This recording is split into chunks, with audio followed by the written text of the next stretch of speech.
All right, it's time once again for Music Night at the Majestic, brought to you by the Outdoor TV Experts. If you've ever wanted to sit outside and be able to watch TV, then you'd be good to go with the TV from the OutdoorTVExperts.com. All right, we are here with Nick Piunti. Nick, glad to finally have you on the show. Great to be here. Thank you. Yeah, we tried to do it a couple weeks ago, and then we got hit with storms here, and we're without power for almost a week. So that kind of hard to do the show without power. Wow. Yeah, the storms I think, just went north of Detroit. So we just missed us. Usually we're 4 or 5 hours behind you weather-wise, but I'm glad you're Yeah, back running. we're here now though. Great. All right. Now, for those of you who, by chance are not familiar with Nick's stuff, you probably heard him on Sirius XM. I know Little Steven has played quite a few tracks, from you over the years. I first became familiar with you with your album 13 in My Head. And it's been interesting watching, different power pop blogs and stuff that I follow. I see mentions about you, and I've watched them increase with each album. And now Yeah. you've got the new album out on Gem Records. Why don't you tell the folks a little bit about that? Yeah, the new album was released May 22nd. It's called Downtime.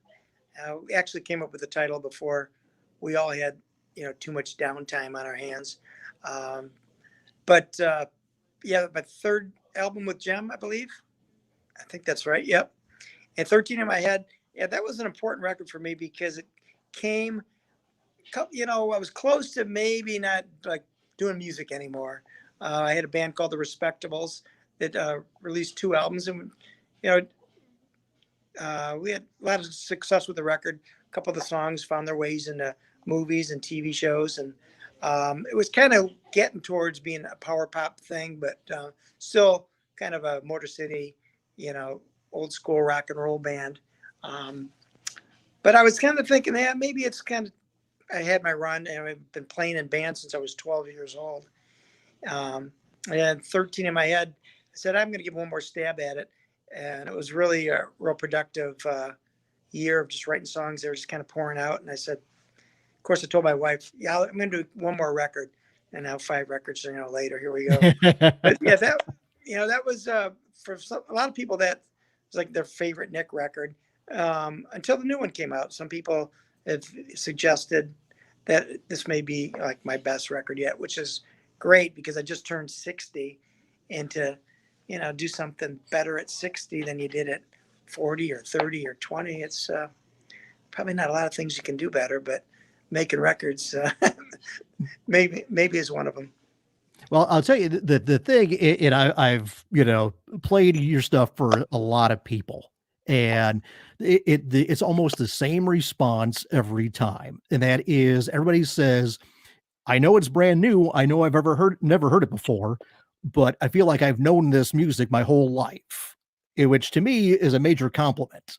You know, uh, and the one of the things that also people comment on is the fact that it takes them back to their youth when you turn on the radio and the song would come on. It'd be a riff driven deal to where you hear the opening first couple bars, and it would just grab you, and you are definitely a riff driven, extremely melodic, don't get me wrong, but you've got some very unique riffs.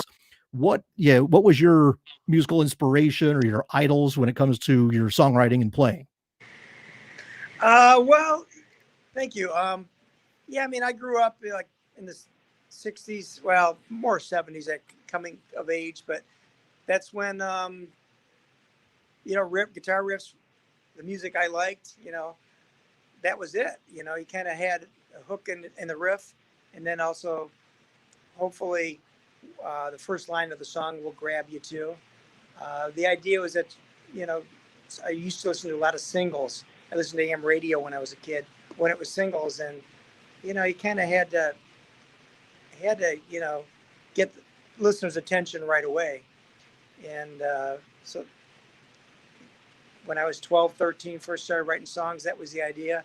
We had a mentor named Merle. Our band was called Dwarf at the time, which was kind of it was, maybe not politically correct to call a band dwarf these days, but we were all 12, 13 years old, and I myself was maybe 4 foot tall, 4'5" or something. So um, it kind of fit the name of the band. But we always tried to write catchy 3-minute songs, even before it was, and no one was calling it power pop at the time. We Right. were probably influenced by the Raspberries and Slade and Aerosmith and The Who.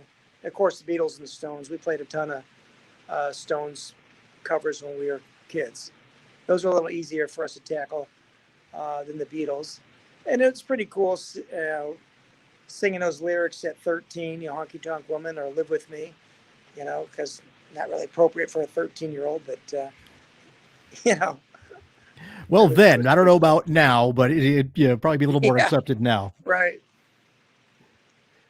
But yeah, there was such a vibrant, Detroit rock and roll scene. I know, you say Detroit, a lot of people automatically think Motown, as though Right. the whole music scene stops and ends there. But there was this whole other vibrant scene going on of the local guys. Who did you gravitate to? Well, I think when I was, when probably the MC5 was probably a little bit before my time, I remember that, at that age, there was one song my mom wouldn't let me listen to because Kick Out the Jam's Mother. But Brownsville Station was a great band. It had some great singles. I got to meet Cub Coda, I think around 1980, and he was really a walking encyclopedia. Um, the Romantics, when they came out, it was really related to me because it was, the pop rock.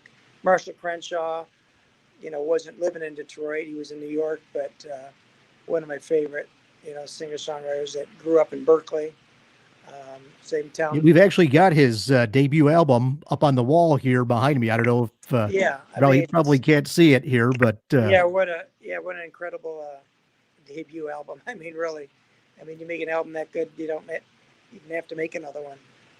Thankfully he did. But so yeah, I was into Detroit, and early Seeger stuff was just fantastic. Kind of before Turn the Page, and it kind of got a little bit too. But back in '72, that was a great record too. But heavy music, and uh, in fact, we were mentored by the drummer that toured with the Seeger in '72. He was one of our produced our first single in 1975. His name was Randy Myers, and they kind of took us under their wings, and so we were lucky. We had some people that were maybe 9, 10 years older than us that were established, and we looked up to. There's a band called Scott, and that practiced across the street from me when I was 11, 12, and the singer was Derek St. Holmes, who came to be Ted Nugent's lead singer on the Ted Nugent album, his best album. So Derek was definitely an influence, and he was just a great singer. And those guys looked like rock stars when they were in the band Scott. They had hair down there. They had matching dogs that they walked. These I don't know if Afghan dogs or whatever they're called, but these guys were rock stars, and it was they were kind of some local heroes. Yeah, there was always bands, in Detroit. Iggy, of course, and I found out Mhm. a little bit more later. Um, so yeah, I was pretty lucky growing up in Detroit, and also growing up in Detroit, you had to, you had to have good songs and good riffs because people expected that. Yeah. Well, at the time that you and I were growing up, were you an album guy or were you a cassette guy? I bought albums, but then when I got my driver's license in 1976, then it was kind of, instead of recording the album, making your own version of it home, I would start buying cassettes so I could, listen to them in the cars.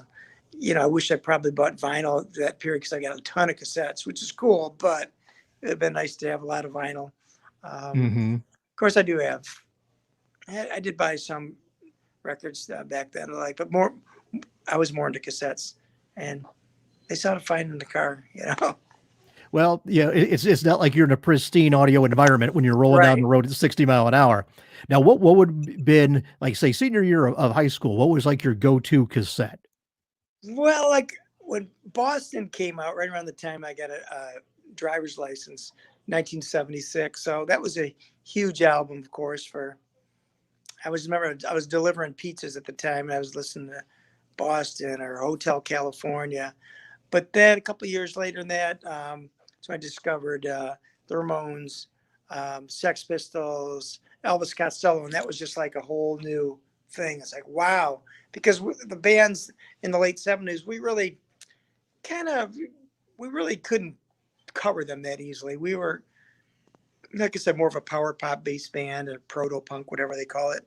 Um, so it really wasn't our bag. So it was it was really refreshing to have some new music out.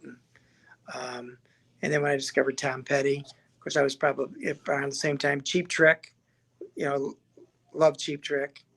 In fact, I um, years later met Rick Nielsen. I said, "Yeah, I saw you at the Royal Oak Music Theater in 1978," and he said, "Yeah, with Tom Petty and the Runaways." And I was like, "Oh, yeah, you're right." I mean, he knew. Rick Nielsen is genius. Oh, So, crazy. but yeah, Well, that say those you bands I mentioned, like then still do. yeah. Well, say yeah, you mentioned Elvis Costello there, that first album. It's interesting that you mentioned that because a lot of the people that I have played your stuff for have found kind of a kinship between you and Nick Lowe in the songwriting. Yeah, Wi- I mean, Nicolo's awesome. I mean, Rock Pile, loved Rock Pile, um, and Nick solo stuff, and yeah, that's a huge compliment. So, I never really tried to cop anyone. There was times, I'm sure, like when Get the Knack came out, I was writing a bunch of songs that would have been, you know, Doug Feiger-ish, another My Detroit guy. Sharona, the sequel. Yeah, I mean, Doug Feiger, he was a Detroit guy. He grew up in, I don't know if it was Berkeley or Beverly Hills, somewhere right around there. But yeah, that was an amazing record. And then the Cars came out. Yeah, I probably tried to sound like Rick Ocasek a little bit, or Benjamin, or probably closer to Rick. Tom Petty. Yeah, I could really sound like Tom Petty if I wanted to. So, you get a little bit older, you have to kind of find your own voice. But Right. Well, you mentioned before that you had some albums, mostly cassettes. Out of the albums that you have, do you still have a lot of them? And if so, which one would be your prize piece? you know, um, I don't know if there was a more perfect record for me than Damn the Torpedoes. Like when that came out, it was just, I was a Tom Petty fan, but that record at 19 was like the perfect record for me. We uh, got it, I think it came out in November, October, November, and through spring break. I mean, I would latch onto a record and I would play it all the time. When the first Cars album came out, that's all I would want to listen to. Damn the Torpedoes came out, but you know, I kind of go for favorite bands. The next year it might have been Springsteen when The River came out. A few years later it was REM, and then Crowded House or Replacements, probably before the Crowded House, obviously. So, you know, yeah, there's so many, and Yeah. I have a lot of Desert Island discs. Okay. If you had to pick three, whittle that list down, as difficult as Yeah, that is. boy. Well, you have to. It's funny. I have to say Revolver. Damn the Torpedoes. And oh goodness gracious. I don't know. Let It Be by Replacements. There you go. There we go. Those I'll are tell good. you what, we talked about the influences, your influences and stuff. Let's talk about your record. Let's talk about the new one, and we'll get to some of the other ones. Sure. The every day on music night we do a song of the day, and because you wound up getting three songs of the day actually, because Oh, great. when you were going to be on before, and then again Nice. today. Uh, of the, it's always hard to pick, you like your favorite song that you do. Which are the ones that are like closest to your heart on the new album? Well, Upper Hand was cool because it's the one song that Little Steven picked to be the coolest song in the world, and that's always uh, to get a coolest song in the world, it's up to Steven, whatever he happens to pick. It was the first song in the record, maybe coincidence, um, but I really like Bright Light. I wrote it about my wife. It's a simple song. I didn't realize it at the time until actually the album was done. And my daughter listened to it and said, those are the same words from a Mike Viola song. I'm like, oh, crap, you're right. So, but there's something about that song. And plus, we had a friend, Chris Plum, who's a friend of our bass player, who used to be in a great Detroit band called Mood Elevator. And he was a friend of Brendan Benson's, and he sang backup on that song. These great harmonies. So that song is really cool because you bring someone in the studio and they've got their own interpretation of the song, and he came up with this, almost had kind of like a life in a northern town kind of feel with his background vocals. And I said, I never would have thought that, but I loved it. And I love the fact that someone can come in something that's like left field to me, and it's like, yeah, that's great. I'm not someone that has to control every aspect of the record. So those two, and I really like the whole record, but yeah, maybe Gonna Be Good is cool. It's got a Tom Petty kind of feel, Jeff Lynne era Tom Petty, and it's a happy song. I used to not be able to write like positive songs. I thought, how boring is that? But that's a positive thing. And Chris Carter played it in a show in Underground Garage. Is Chris Carter's British Invasion. He plays British artists, but he'll have a segment which artists that wish they were British. So it's like, yeah, that's me. I'm one of those guys. So yeah, that's another one of my favorites from the record. And the whole album, the fact that I did 4 albums solo, even though I had great musicians on them. Donnie Brown played drums, Andy Reid played bass, and then a friend, Ryan Allen, who I did some co-writing with. He played guitar and sang. Other friend, Chris Richards, who's made a lot of great records, guest on that record, or on a couple of my records. But the fact for the new album, I get a new album, hence the Complicated Men. And the enthusiasm they brought to this project was great. Jeff Hupp on bass. He was kind of the first guy that kind of started the idea of a band. Ron Vensko on drums and Kevin Darnell on keyboards. And then Ryan Allen again. He makes a lot of great records, either by his own name or Extra Arms.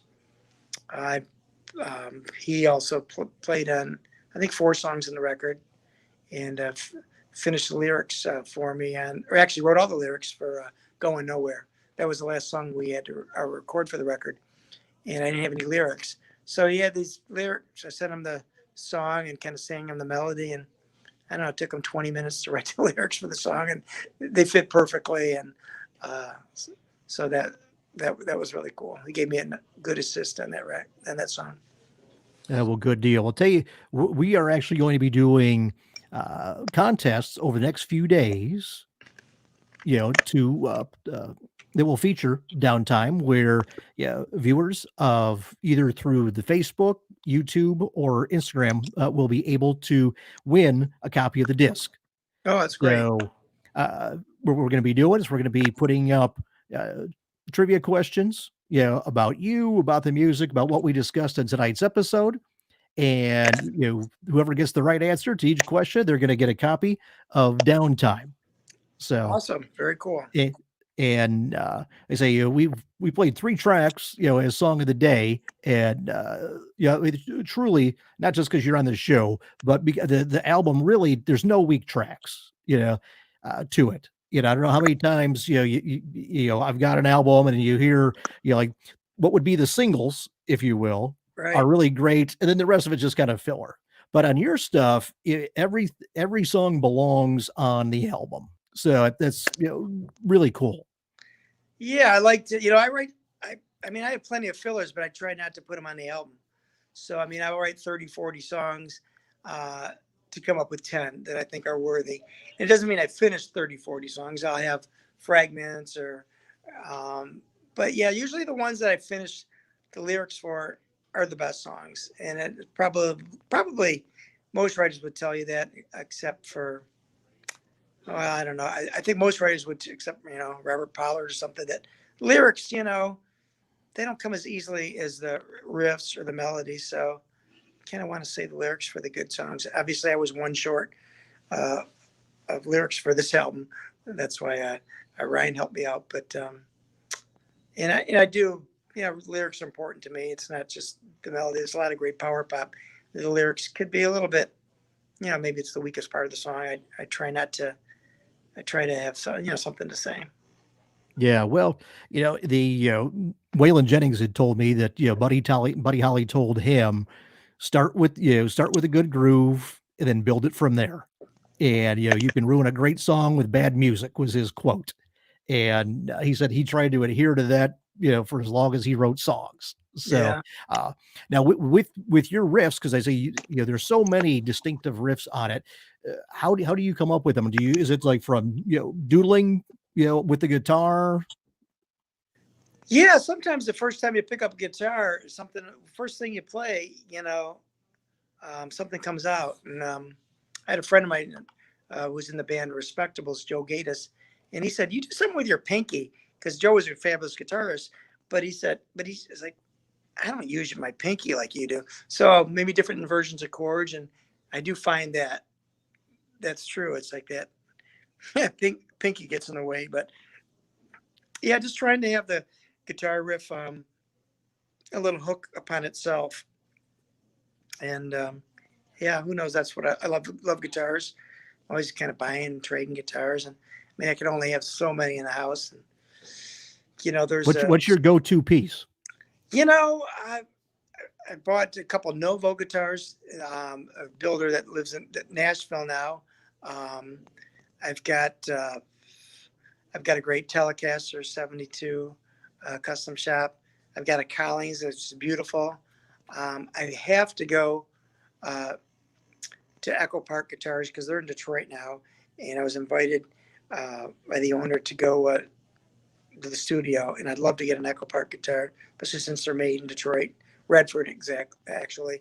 Um, but yeah, I mean, I'm kind of a connoisseur of good guitars. I mean, um, years ago, I played a '65 Strat, which was my bass player's.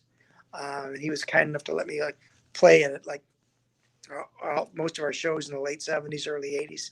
Um, so I miss that guitar. But yeah, I try to have about six electrics, and I want them all to sound a little bit different. I've had some Gretches, which have been great. Um, but I'm more of a single coil guy most of the time. Um, except the Nova's got a humbucker, but it's got a great pickup that's made in Grand Rapids.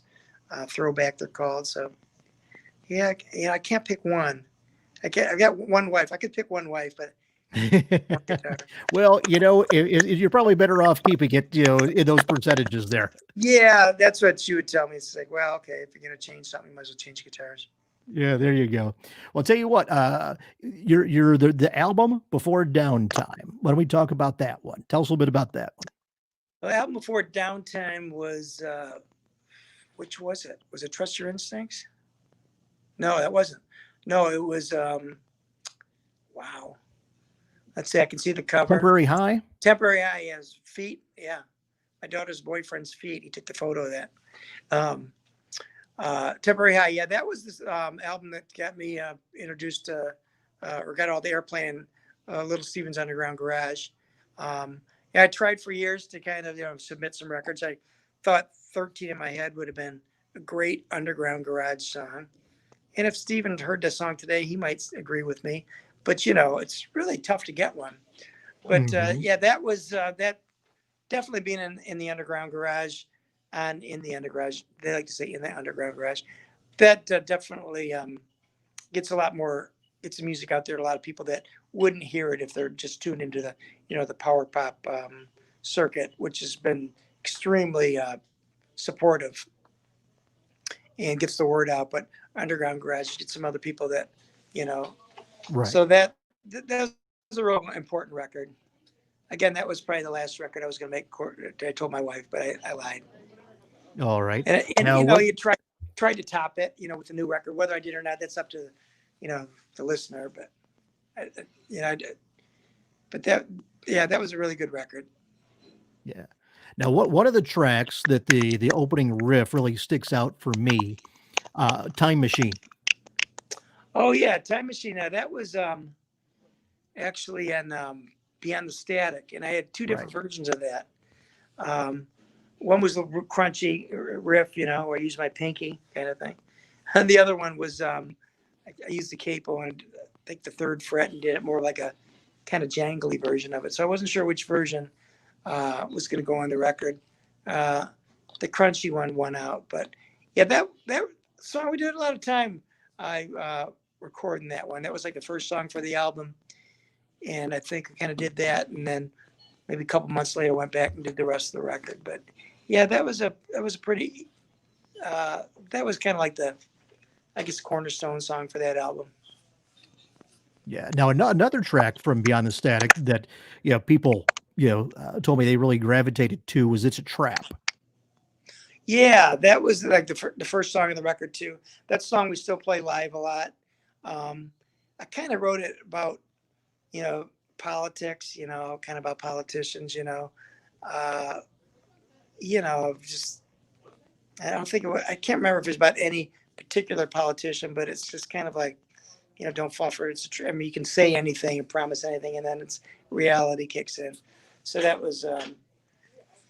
I'm waiting for some, presidential candidate to use that, but they might think it's about themselves, and then they probably wouldn't. But that's what that song was kind of based on.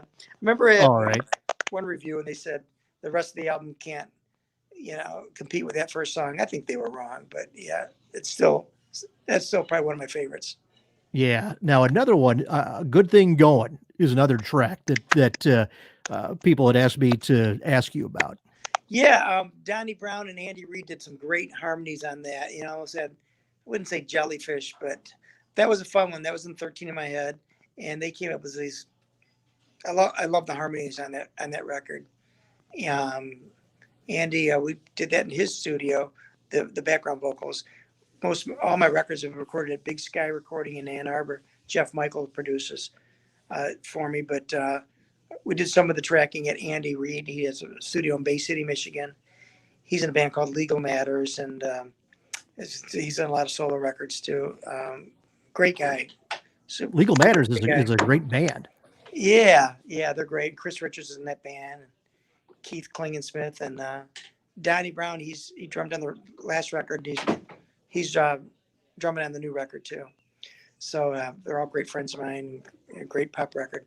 So yeah, that's a good one. It's funny. The fans, they're usually right when they say these are the best songs. It's like, yeah, they're usually right. The ones you just mentioned, I would say, yep, yep, yep. Yeah. Well, say when I tell people, hey, you got to listen to this, and that it's always interesting to see, and sometimes you'll get very divergent responses. you know and but with your stuff, it seems to be everybody goes, I love all of it, but here's the tracks that really stick with me, and those seem to be pretty much everybody's in the same groove with. That's nice. I mean, I think you see bands and they put a greatest hits records. It's like, yeah, yep, yep, yep. Yeah, some personal favorites or something, but you can't deny usually the songs that they put on the greatest hits package. Maybe Marty will put out a greatest hits record for me next. He's always pushing for the next record. It's like, hey, just give me a minute here. Well, since you've got other stuff going on besides music, why don't you tell people what else Yeah, that you do? yeah. I've got a restaurant. That's where I'm standing here. That's why those pictures are behind me. Probably most of people in the pictures are like my dad and his golfing buddies and um, some longtime customers. Our restaurant's called Sibley Gardens. It's an Italian steakhouse in Trenton, Michigan. We're about a half-hour drive from Detroit, And that's what I do when I'm not making records and raising kids. But most of my kids are raised now. We have 3 daughters. They have an amazing wife, Kelly. And but yeah, the restaurant business has been in my blood, and music business been my passion. So it's like maybe maybe I'll get something easier next life instead of the restaurant business and the music business and golf. I mean, kind of hard things, but I think that's the difficult things that interest me more. Trying to write a catchy 3-minute song. That's I mean, Tom Petty said that once. He said, anyone can write a song, but to write a 3-minute song that's memorable and catchy, now that's and simple. That's hard. Exactly. So I like the difficult Exactly. things. Well, tell you what, Nick, we've actually reached our 30 minutes here.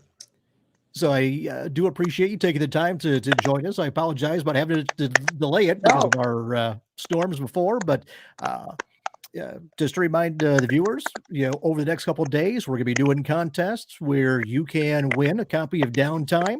So follow us on Facebook and YouTube, Instagram, all that stuff, as well as the new Music Night website, which is simply musicnight.net.